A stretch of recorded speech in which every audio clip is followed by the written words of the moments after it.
Blog Talk Radio.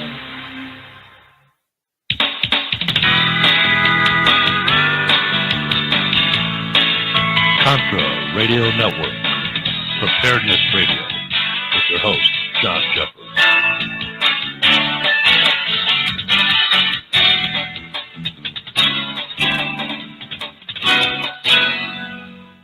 And good evening.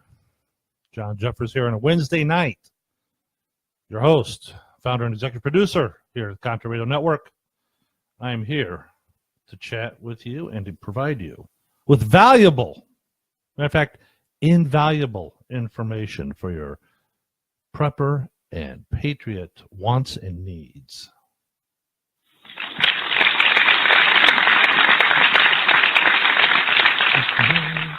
All right, Neil, tonight my guest is going to be Rob A. Rob got a hold of me last week and he says, hey, I want to come on your show. I said, okay, fine. What do you want to talk about? And he says, I want to talk about homesteading. Okay. So here we are tonight. Rob will be calling in about 8:15 or so. Notes I want to put out to you. One thing, congratulations to Pam Kaz. That's Terry's wife. She took her citizenship oath today. So, to Pam Kaz, I say to you this: welcome to the club. That's always good news when we have a new citizen, new legal citizen. All right. Second thing, finally in after, I don't know, almost a year. Not quite, but almost. I want to say thank you to Kevin Hartley and his law firm for successfully pursuing my needs and wants. My needs and wants are this. The CRN logo has been trademarked. That's right. So for those of you out there trying to scam your way with Contra Radio and everything else like that, no more. There'll be an infringement on my trademark. The logo, the show, everything's been trademarked. Took forever, but then again, it was a government project, so yeah. Efficient? No. And with Kevin Hartley and his law firm, I want to say something about those guys. Very conscientious, and they were not the cheapest out there, but for the price and what they offered, and when I say they weren't the cheapest, they were probably one of the most expensive ones out there, but they pulled it off. They got it done. And so with that, I've had a chance to chat with Kevin for a little bit about CRN. And so you might see some different things going into effect. So we'll see what happens with it. In the meantime, Porky Wheel is in the video feed chat room on Facebook. Go to the Contra Radio Network group page and you can feel free to join us on the video feed. And Austin has also joined us in the video feed chat room. Welcome, gentlemen. Glad you're here. Glad you're here. Absolutely. Let's think. What else do I want to tell you? No, so later on tonight, I have to go back through all my graphics and apply the little, circle, the R circle. So registered trademark. So we'll get that taken care of tonight. So that's something I'll be doing. Be listening to Spotify and my listening, my playlist. So what else I was going to tell you guys? Even though listenership has dropped, and it could be, like I said, I think it's due to the election of Donald Trump. A lot of preppers and patriots really don't feel the excruciating pressure or need to keep prepping, and the patriots, however, are rocking and rolling. That's good. I like patriots. So, with that said, let us move on to another subject. Let me find it first. Oh, yeah. Little story I want to tell you. How many of you out there watch The Walking Dead? I've been watching it since it debuted years ago. And they got this character he's introduced last season, and he's on it this season. I'm talking about the character of Negan. Well, the other last week I was at a birthday party. And I was a little inebriated, not quite. I mean, I had my share of Jimmy Beam, and I usually don't drink. I don't drink nearly as much as I used to. So I usually drink maybe once or twice a year, but this was one of those times, so I did. Well, I came home and I was able, and the wife drove because there's no way I'm driving. I came home and I realized I can talk like Negan. Needless to say, the wife didn't find it so amusing and fun. It got to the point, the dog was here, the Malinois was here, and got home, and I said, puppy dog, puppy dog. And I kept saying that, and the wife finally said, shut up. So whenever I want to irritate her, I just start talking like Negan. No, I don't carry a baseball bat named Lucille with me when I do it. That all I need to do is start talking like Negan, and it gets her crazy. Anyway, I wanted to share that with you. Yeah, on occasion the dog will, when I do that, the dog will look and go, So, the dog looks at me like, okay, all right. I had to share it with you guys. I know some people get it. If you don't watch the show, you won't get it. But if you do, you'll get it. Hopefully give you a little chuckle. All right. I want to write. Hey, we got a new listener, new follower. It's Angela and Gabriel. I'm not sure which one it is. But needless to say, I'm not going to use their last names because we don't do that here at CRN. A lot of preppers and patriots don't like their last names used, but that's okay. I know it, and I'm not going to put it out there. So I say, in fact, Angela plus Gabriel have managed to find us here on the CRN group page. We got Gabriel. Okay, it's Gabriel.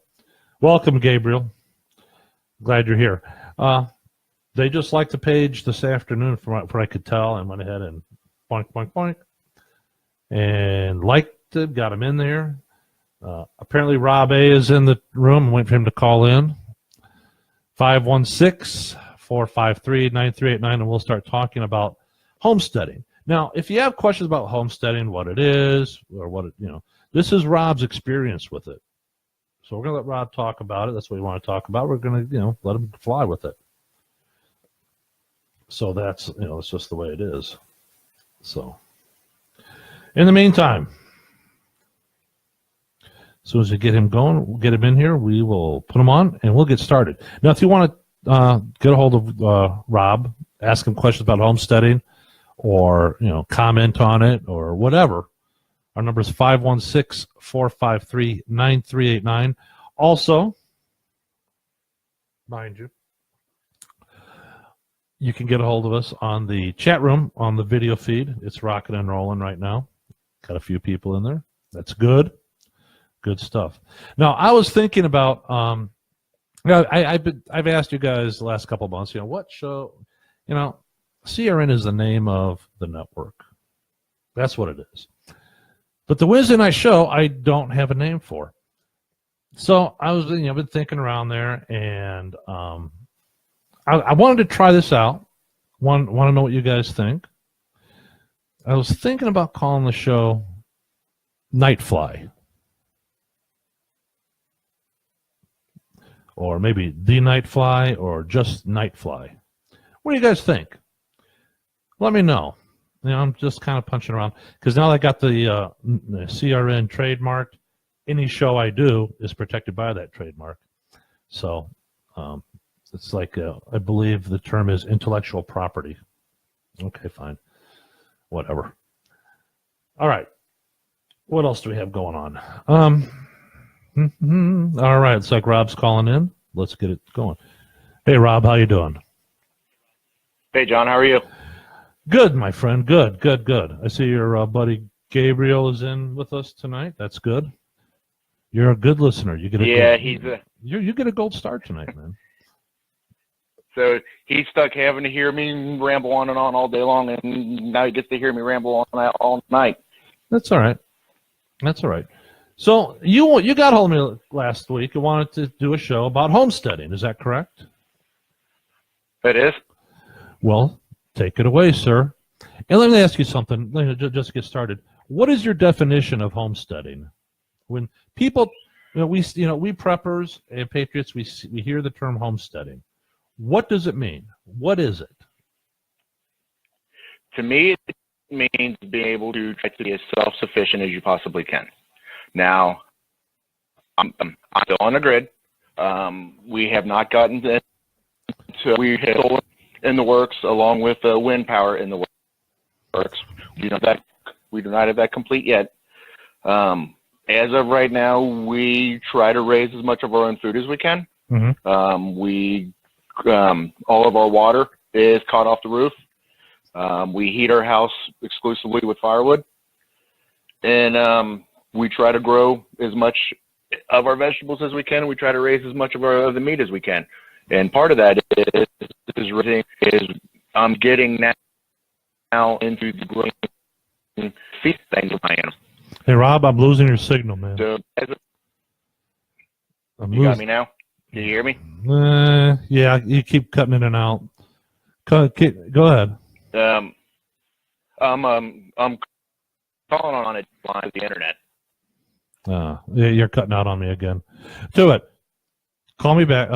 Darn it, this call just dropped. He'll call me back. This is my good friend Terry Kaz from the great state of Missouri. Welcome, sir. Welcome back home. Howdy, how are we doing today? Well, good. Waiting to get Rob to call back. I was losing his signal. Must have been on the cell phone. That happens. If you call in and you're on the cell phone, there's a possibility your signal cuts in and out. And he'll call back.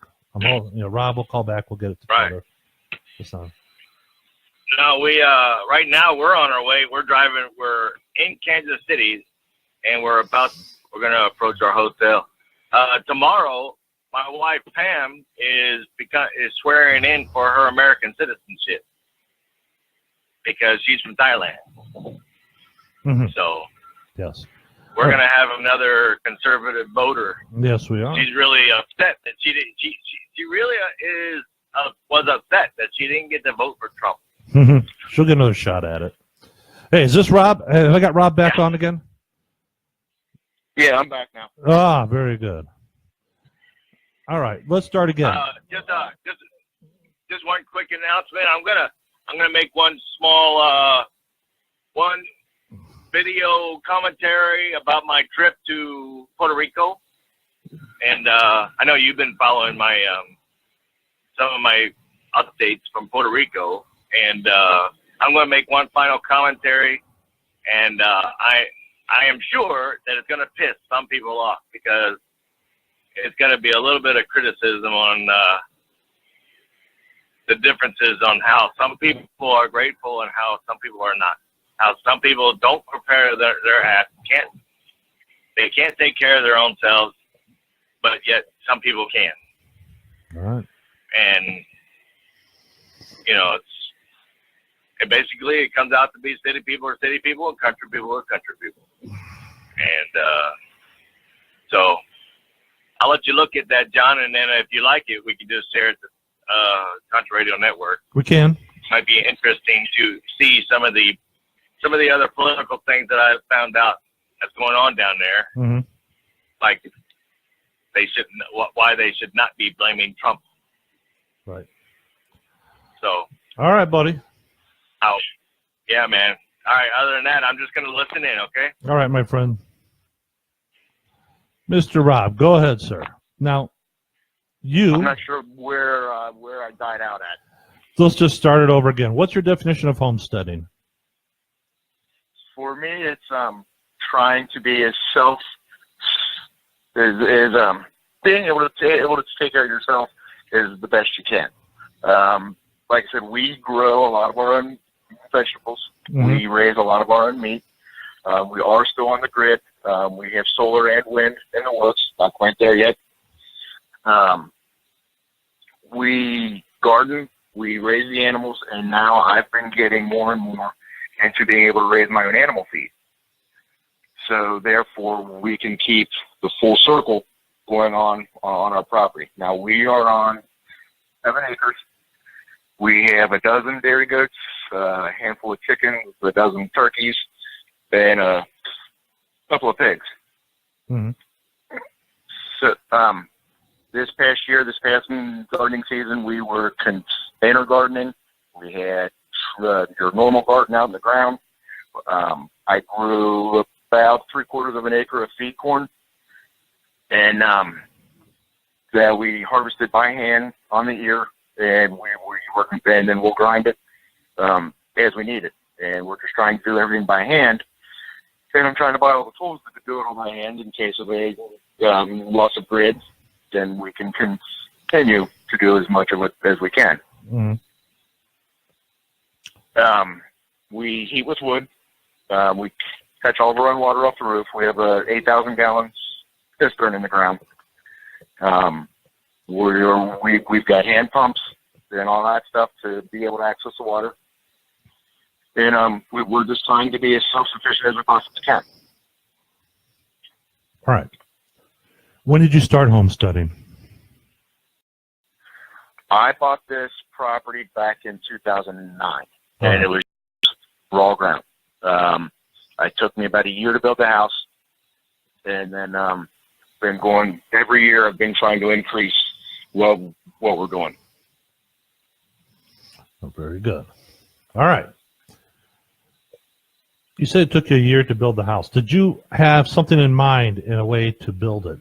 For example, did you build it to, in the back of your mind, did you build it with, say, defensive measures in mind? Or just a regular house? I didn't, I was not into the prepping end of it as much as I am now. So looking back, if I was to rebuild this house today, there are things that I would do differently. Uh-huh. I was, at that point in time, I was after efficiency. All right. I wanted this house to be as economical to operate as I possibly can. All right. During the winter time, our electric bill is about $60. So, and like I said, our water is off a roof. We have a septic system here, which is all gravity fed. Yeah.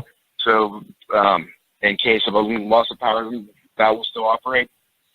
So at that point, that was my main goal. I was trying to go off grid. All right. Okay. You know, one thing, you know, I want to put a note in here because I was thinking about this afternoon. I was thinking about our show. And you mentioned, you know, you wanted to be off grid. I want you listeners to understand something here. And I want you to keep in the back of your minds. And that is this. As preppers, for example, you know, I don't speak for all of them. I'm going to speak for myself. And that is this. I want to stay on the grid. I want the grid to stay up. I do not want the grid to go down. I don't. Life is easier with the grid up. It really is. However, if the grid goes down, then that's why we're preppers. If you run across a prepper who says, I can't wait for the grid to go down, run away, because that individual has some serious issues. Now, I can't imagine somebody says, you know what, I want the grid to go down.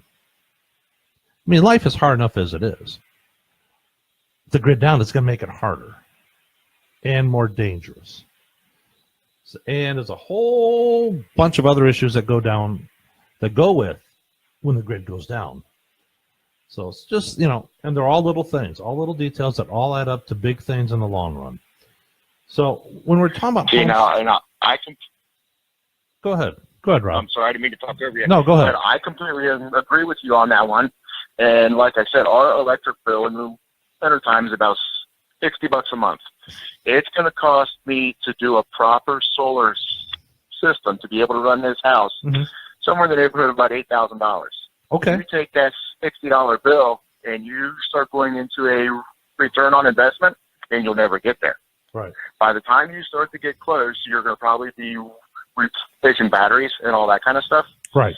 My goal for solar is, and I guess I was a little bit misleading when saying I wanted to go off the grid.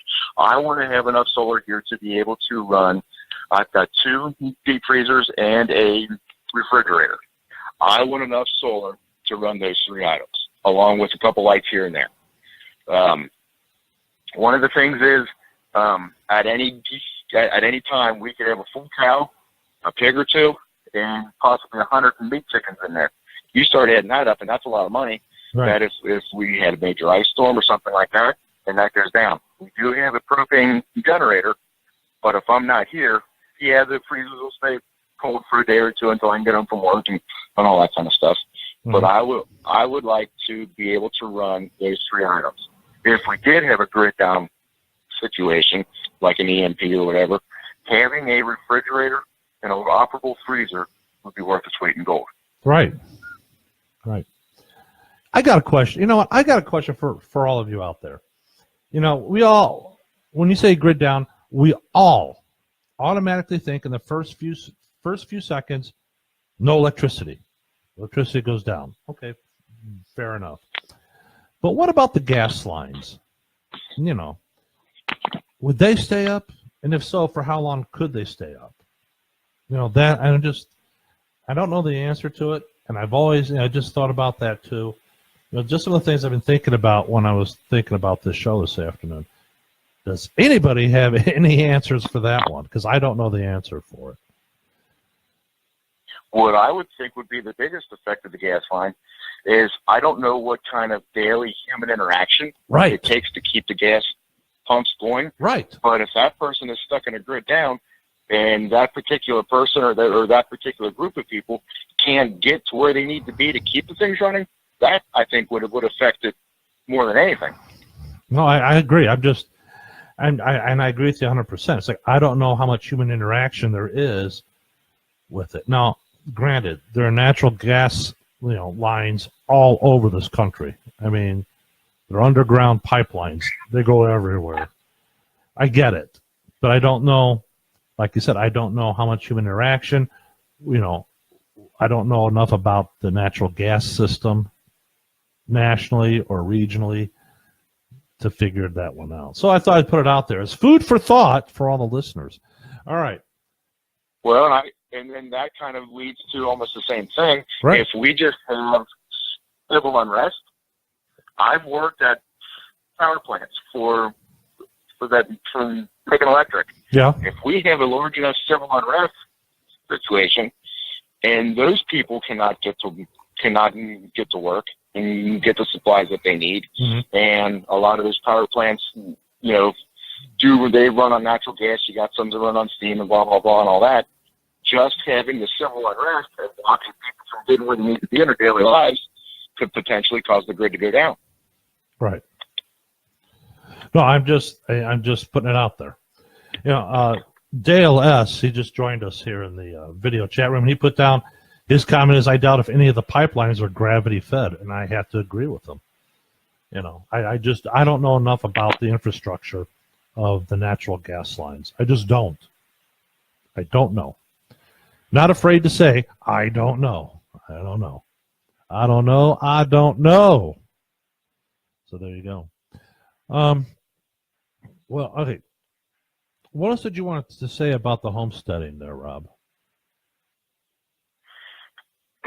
I guess with you hear everybody going, one of the major conversations within the prepper world is bugging in versus bugging out. Oh yeah. I understand that you get people in the inner cities and major subdivisions and all that kind of stuff that plan to bug out. Mm-hmm. I don't know where you're going to bug out to. If my whole theory on that is, if you can't make it within your own home and in your own property, how are you going to make it roaming the streets? just, to me, to give this the best run that I could possibly give in some kind of a situation, that the homestead is where you need to be. I guess I'm not trying to sound like an ass about it, but I just don't see it. I think, we talked about on this show many times, bugging in versus bugging out. And unless you have a refuge to go to, it's probably bugging out should be your last option. Now, Porky Wheel over in Northern Ireland says, he says, we had that problem with civil strikes back in the 70s. He's talking about the gas lines and whatnot. He said, and the Army had to step into the power stations. So there you go. Interesting. Now, Dale S., he has a question for you. I'd like to hear your thoughts on. He says, what about saving seed and growing heirloom-type plants in the garden? Do you have any thoughts on that? Definitely. Everything that we try to grow around here is we try to grow as much heirloom as we possibly can. And we do save our seeds. We save the seeds out of the bush beans that we grow. Mm-hmm. We save the watermelons and all that kind of melons. And there was some stuff that we did grow just because it's high volume. Mm-hmm. And to build our stocks up, we grew cucumbers, and they just went nuts. And my wife canned probably 100 pints of pickles.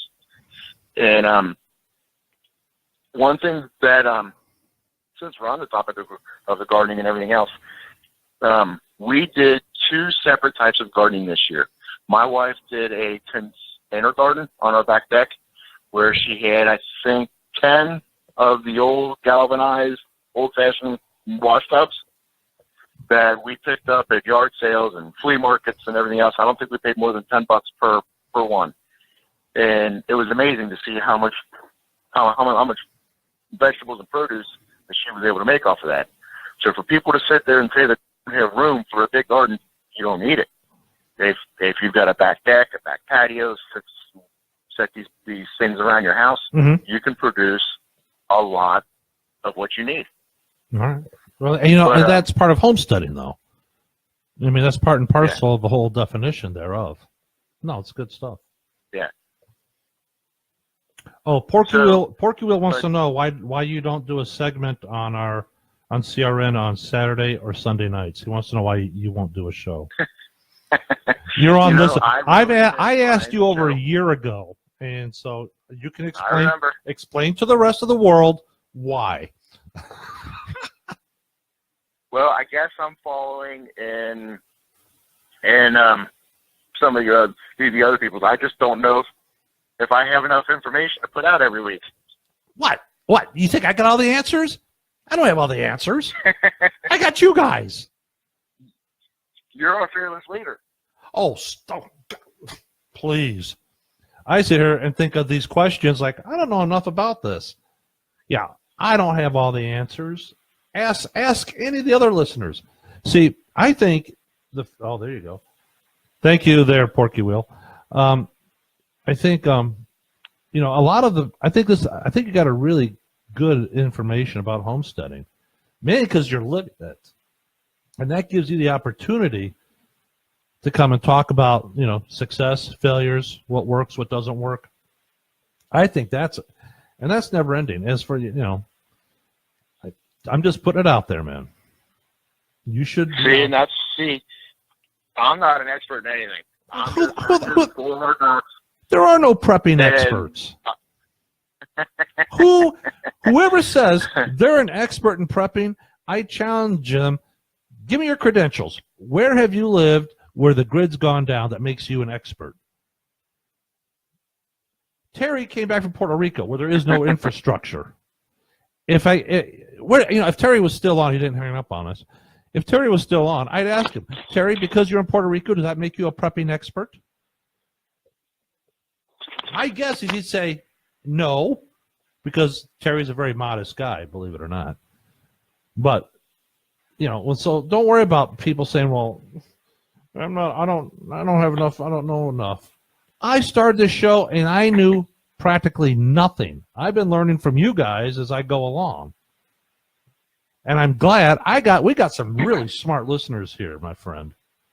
And if you don't know, you ask the question, somebody will get the information out for you. You know, I mean, something to think about. Yeah. Oh, Dale would like to know. I try to talk to. I'm sorry, go ahead. Dale has a question for you. He'd like to know. He wants to know about other ways of preserving meat, canning, smoking, that kind of thing. Can you comment on that? Yeah, oh, it just slipped my head. There is a method of dry curing meat. It is, you do white layer of salt, apple cider vinegar, and coriander seed. You're almost essentially making a beef jerky. Okay. But your slices of meat are about 1 inch thick is what they recommend. Mm-hmm. And you end up setting this meat out overnight off on a sheet. It's best if you can hang it. Some people build specific boxes for doing this, but essentially you just wipe the meat down with the apple cider vinegar, a light layer of salt, and then the coriander seed on both sides. Let that sit overnight. The next day, you take that and you pat it dry, both sides. Repeat the salt again, and let that sit in a cool, dark room for about a week. No refrigeration whatsoever. I'll have to get back with you on what they call it. It's on the tip of my tongue, and I can't think of it. But there's a bunch of YouTube videos on it. Okay.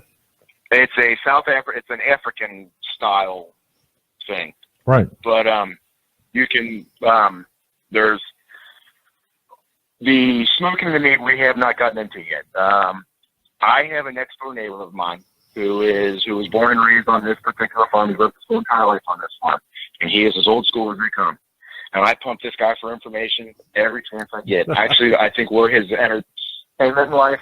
We've got our small little goats and my small little tractor and all that stuff. And all this guy's done is farm his whole entire life. And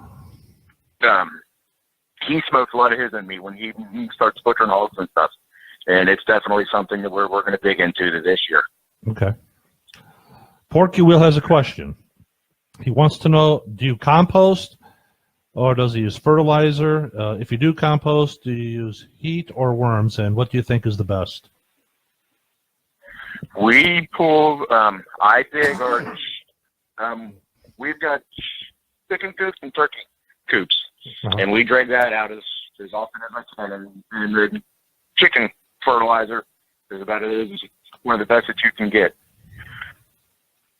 We do not have the worm farms. I've checked into it, and actually my father has mentioned that he would like to start a worm farm. So I might see if I could put him on that one. Oh, there you go. Bring the family in. Make sure they have a stake in it. Right. And guess what? They'll be more than happy to cooperate with you in other ways as well. You get a gold star tonight for that. If I might, I would like to just say one thing. I posted on Contra Radio on the page yesterday about my father. He was on an honor flight. Mm-hmm. He is a retired cop, and he was in the Navy 2 tours in Vietnam, was a crime scene investigator for 30 years, mm-hmm. and the family is very proud of him. Well, they should be. Shout out to him. You should be. Absolutely, they should be. You know, so too many times we all say, well, thank you for your service. Do we really mean it? I mean, let's be honest about it. Or is that just the thing to say? You know what? I think most people really mean it. And to go along with what you're saying, I was up in Lake Geneva about 3 weeks ago. Lake Geneva, Wisconsin. Went to this restaurant. It's called Popeyes. Not the Popeyes chicken franchise. This one was just a local restaurant right there on the lake, and it has, they had their fish fry going. Anyways, we're sitting there eating, and then all of a sudden, over the public address system, the hostess comes out and she grabs the mic and she says, "Attention, everyone in the restaurant! We have a World War II veteran in our house tonight. Please give him a hand. You know what? And everybody did. Everybody clapped and all that. The old man, he had to be about 80, in his 80s, stood up, took off his hat, you know, did one of these things, you know, thank you. So, you know, it's too many times we say thank you for a service, but do we really mean it? And something my mom told me, and then we'll go back to it. Her father, a colonel in the artillery during World War II, had she said he was about. She remembers overhearing a conversation. She doesn't remember who he was talking to, and she always remembered it. And she told me about it 6 months ago, and she said, I heard my dad say, "I'm so glad I didn't have any sons." And I looked at her. I said, "Why would he say that?" She says he was talking to somebody, and he said, "I'm so glad I didn't have any sons because I wouldn't want them to see and endure what I had to during the war." And I'm thinking, wow, that's saying a lot. Anyways, going back to your homesteading. Yes. Okay, so you're going to get your dad into this, which is good. That gets the rest of the family involved. Let me ask you something. Do you have provisions for your mom and dad and your in-laws to join you on the farm? We have, back when you and I first talked about a year or so ago, I had asked the question, I was working about 60 miles from home. Uh-huh. And if the need be, I got to walk home. And one of the things that I had brought up on that was the path that I was going to be taking was going to take me within about a mile of my parents' house. Oh, okay. So, yes, it is my plan to get them one way or another. And they do have, they also have mountain bikes. Mm-hmm. And they're both in their early 70s, but they're active and they move around and they do everything else. Okay. And I don't, I'm in the process actually of putting them a bag together, and then I'm going to leave at their house. I don't know if they would actually go out and put one together themselves. Right. But I'm in the process of putting one together for them. Right. But yes, it has been talked about that they will join us at some time. All right. I'm just putting it out there. Now, when you go homesteading,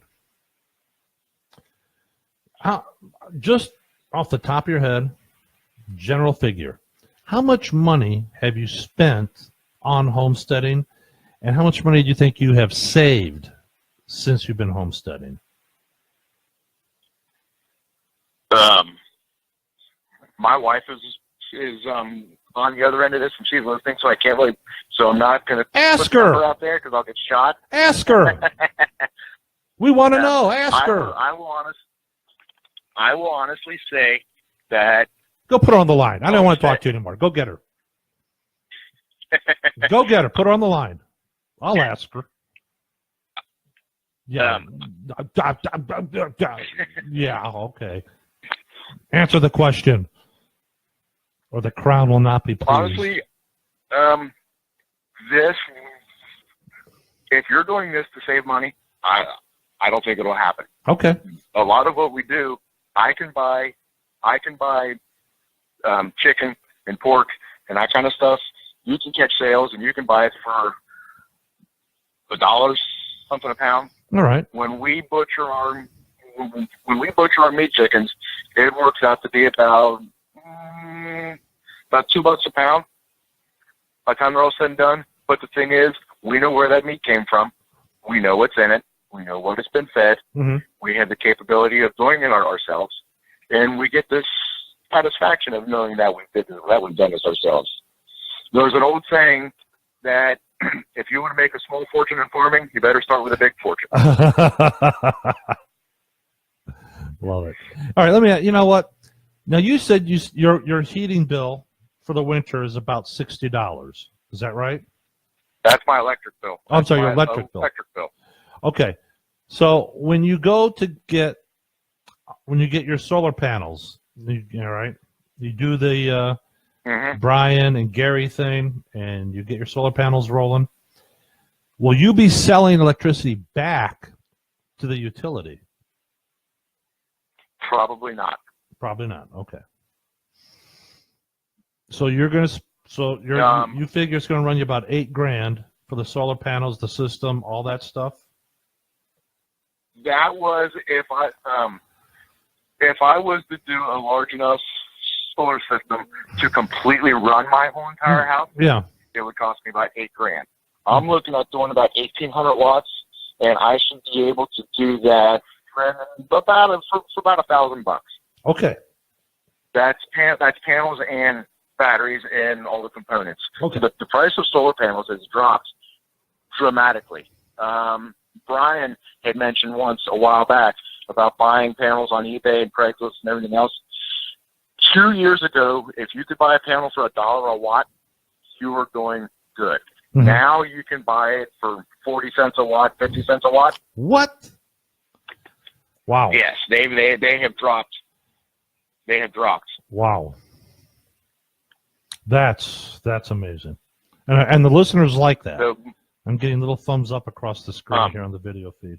So they like that. I'm looking for just a little bit of, my solar panels are more of a security measure, I guess we'll call it, or a convenience measure to be able to have, like I said, the deep freezers in the refrigerator, should we have some kind of a catastrophe. Also, too, our range runs on LP, and we just added a second 120-gallon, the pig tanks, they call them, the upright propane tanks. Yeah. And that'll carry us for about 40 years. So I got 2 of those tanks, and that'll carry us about 40 years. Are you planning on putting the solar panels on your roof? We have a, not on the main roof of the house, they will go on a porch roof. We've got a metal roof on our house, and it's about an 8-12 pitch, and having to climb them would be a death sentence. So, but those are going to be a lower porch roof on a south-facing wall. I'll give you $1. Our panels will go. I'll give you $1. I want to see you do it. I'll give you $1. Climb it. Climb it, Rob. I want to watch you. Climb it. I've been up that roof when I installed it. Oh, I'm sure. You know, so are you planning to do like the Gary or Brian thing and kind of make it like a solar panel farm, like in rows, or you just want to put those panels right there on the porch roof? They're going to go on the porch roof. I'm looking at the 305-watt panels. Okay. So there'll be 6 of them on there.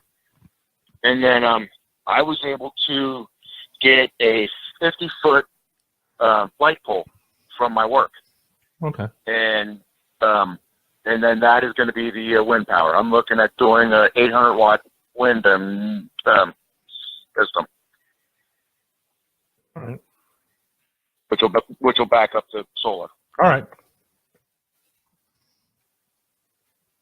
Wow. Brandon had checked in briefly.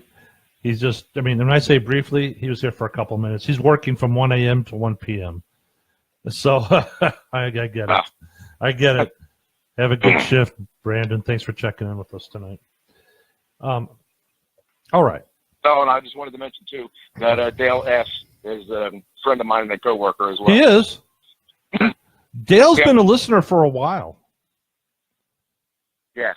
He's been a listener for a while. And thanks, Dale. Now he's down in Kentucky, and right. We've also spoken that it's a contingency plan that he's going to most likely head our way. You know, if excellent things get bad. I'm glad you brought that up.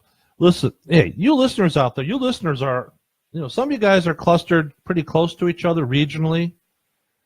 For example, Dale is close to Rob. There's nothing wrong with you guys reaching out and making plans together, making ideas and whatnot. Something to think about, guys. You listeners out there said, if you're close to other preppers, make contact with them. Find out for sure. Nothing wrong with that. I think it's a great plan. I think it's a smart plan. Well, and he's got a lot of skills that I don't have. I'm not much of a hunter. I've got everything to do it. I've been around it all my life. Right. I know how to do it and everything else, but I don't have the experience, and he's been hunting his whole entire life.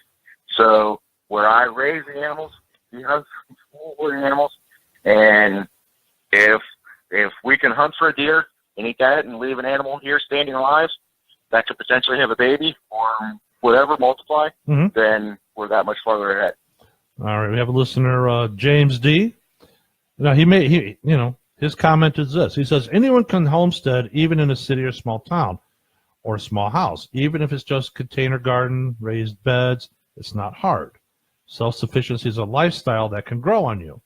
Home power systems are doable in a yard, roof, or house, or garage, but it depends on what your needs are, so learn to be a minimalist in that regard. Heating is paramount in cold countries, cities, towns, so learn to cut wood. What type of use will burn in a wood burner easily? Learn to make one. He says, gas is my backup for our pellet stove. We spent around $400 to heat with pellets.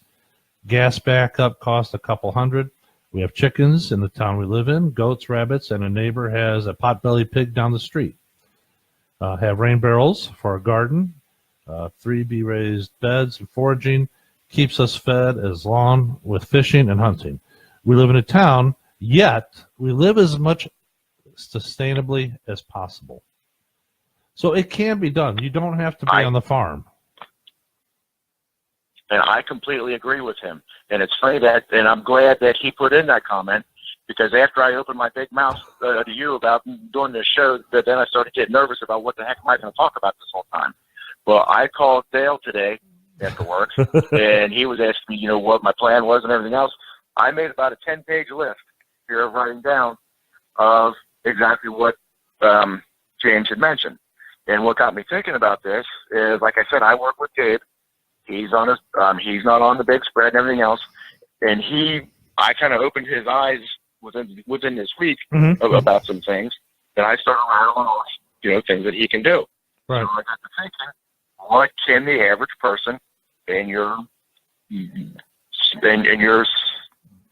neighborhoods and in your subdivisions, what can these people do? The blue poly barrels are on Craigslist for $10 a piece.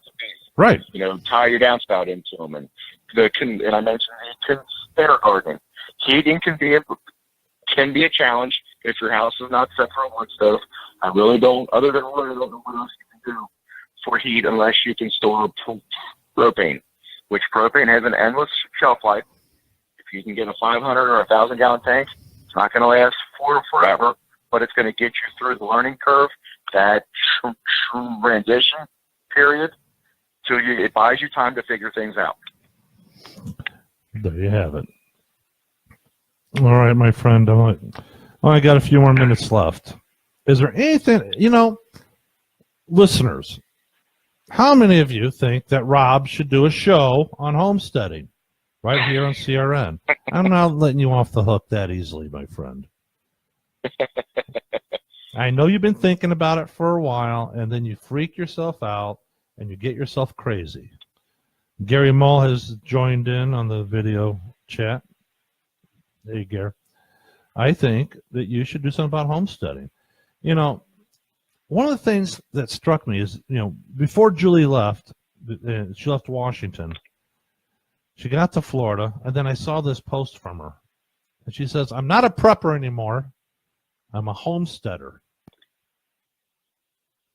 So, James says, yes, let him. We would love it. Porky Wheel says, do it. April says, go for it, Beebs. Gabe says, do it, Rob, and my roommate agrees. And Porky Will says hello to Gary. There you go. See, you already have a built-in audience. I think we need to make this a joint effort. You want to suck me into Dale, it? Thank you. Gary Ball and Brian, us four, can all do a group chat on homesteading. I talked to Gary in the past. We had instant message back and forth. You know what? He's the guru in solar and all that. Mull is a savant. When you see the pictures from Gary's farm and where he's set up, and you think to yourself, how would he even figure that out? He's one of those people. Brian is the same way. Now, Brian Brian had a show here, but he had to stop because of his wife's health problems. Those are being resolved. Brian will be coming back. So perhaps we could do that, put the show, a homesteading show together. I mean, look, there are lots of homesteading stuff on the internet. There's tons of them. Go to YouTube, go to all of them. The thing about the YouTube is this. You can't ask questions. You can't call in. Here on my radio show, you can call in. You can type in a question. You can call in a question, a comment, or whatever. My thing of it is for this. Perhaps you're right. Perhaps, we'd have to get Gary in so he has a much more reliable cell phone connection. And I'm sure he'll figure that one out. But maybe with Brian and Gary and yourself, there's no reason why you three can't have a homesteading panel, because all three of you have different experiences, different knowledge, and you guys are going to come at the same problem, but with different solutions perhaps. And that might be the way to go with it. But think about it. I think that's a great idea. The other thing is just our geographic location. I'm pretty sure Gary's more East Coast, right? He's in the is he in the Carolinas? No, that's Tim. Gary's down in Louisiana, in the Bayou country. Okay. Well, and then I'm Midwest, and then you got Brian out there in the middle of nowhere. He is in the middle of nowhere. He's in the high desert of New Mexico. Right. I mean, it's like, wow. Okay. But again, three different guys living in three different regions, homesteaders. Yes, some of the problems might be the same, but we're going to get three different solutions to those problems. So it could be interesting. In fact, Gary says, like, for example, he says, I have no service tonight. It's just buffering, which sucks. I understand that. But knowing Gary, he'll probably put up a massive antenna somehow, and I don't know. I have my ideas, but I just leave it to Gary to figure out because he's a smart guy. Being a homesteader requires some intelligence, people. And if you don't know what you're doing with it, find out. Listen to this show. You can call Gary or Brian or Rob. These guys will have the answers for you. Just something to think about. Something to think about. I think we might gotta have a new show here. I'm kind of thinking about it. I'm thinking we can get you guys together. It's like a brain trust for homesteading. Instead of one mind, I got three minds, all creative and dangerous at the same time. So it is true. It is true. All right, my friends. Do you have any final words you want to talk about? Do you want to come back on and talk some more about this, or what do you want to do?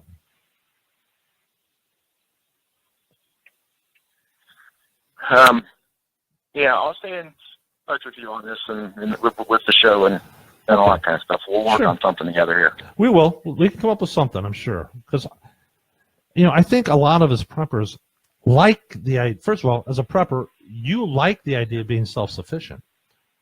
How about being self-sufficient all the time, all year round? Something to think about. Just an idea. You can put it out there, see what happens. I like it. So I get a lot of when everybody hears me about the animals that we have and everything else, and everyone's like, "Oh man, that's so much work." It literally took me and my 10-year-old daughter today 15 minutes to go through, feed all the goats, feed the turkeys, feed the chickens, feed the dogs, feed the pigs, water, food, everything they need. Like I said, me and my 10-year-old daughter were in and out in 15 minutes. Wow. There are days when you spend an hour. There are days when you're out there, you spend a whole Saturday, building this, building that. Right. But it's more about it. It's a hobby. I'm a hobby farm, homestead, kind of all the same thing, and I just enjoy it. So there you go. Wonderful. All right. Next time, we'll get a hold of Rob a little bit later. We'll figure something out here. And then we'll let the rest of you know. If you like the show, great. Let me know. I'll pass it along to Rob. I've got his email. It's not a problem. I'll pass it along to him. And if we need to do another show, some more on this, we can. Because let's face it, everybody says homesteading, and you're thinking, gee, I don't know. Maybe it's not as difficult as you think it is. Let's face it, we've all been conditioned to live on the grid.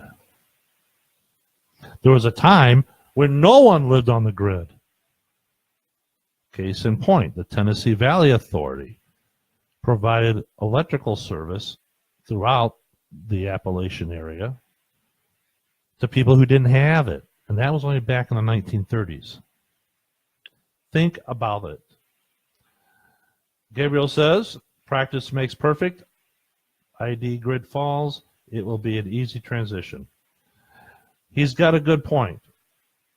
If the grid falls, it will be an easy transition. Absolutely correct. I agree with you 100%, Gabriel. All right.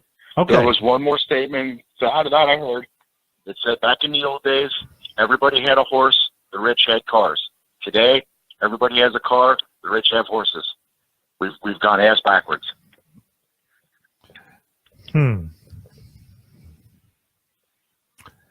There's a lot to be said for that. Yes. All right, my friends. Thank you for tuning in tonight. Rob, thank you for sharing some of your experience and your knowledge with us. We will talk about this again. All right? All right, well, thank you for having the platform for us. Well, it's no problem. If I can just make it work. All right. All right, Rob. You have a good night, and stay in touch. Let me get hold of Brian and Gary, and let's see if we can put something together here. Because this has a lot of potential, I think, and I want to mull it over, so to speak. No, not Gary it, but yeah. Okay, very good. All right, Rob. Hey, thanks for joining us tonight, my friend. All right. Thanks, John. All right. Bye, everybody. And that was Rob A. from Indiana. All right. Okay. Only got a few more minutes here before we go. Call it an evening, another Wednesday. I haven't heard back. Earlier in the show, if you joined us late, I was saying, you know what? I would love to get another name for this show on Wednesday night. And I was thinking I'd use the name Nightfly. Nightfly. Nightfly. Or the Nightfly. I don't know. One of those two. Haven't heard anything back on it yet. No feedback on it yet. So if I don't hear anything, I figure, okay, can't be any worse than what it is now. So anyways. All right. I believe Dawn will be back on Friday. 90 seconds. For her show. She had something happened, and she couldn't do it Friday, but she'll be doing it this Friday. Haven't heard from Julie, so I don't know really what to say. If you guys are missing her or want to say hi to her, I don't know. In the meantime, I'm John Jeffers here at the Contra Radio Network saying thank you for listening in tonight. I appreciate it. Spending a little bit of time with 60 us. seconds. For my prepper and patriot friends out there, I say to you this: be safe, be alert, and be vigilant. Things are going to get very interesting in the next couple months. I'm John Jeffers here at the Contra Radio Network, saying good night and thank you for joining me. Thank you for using Blog Talk Radio. Goodbye.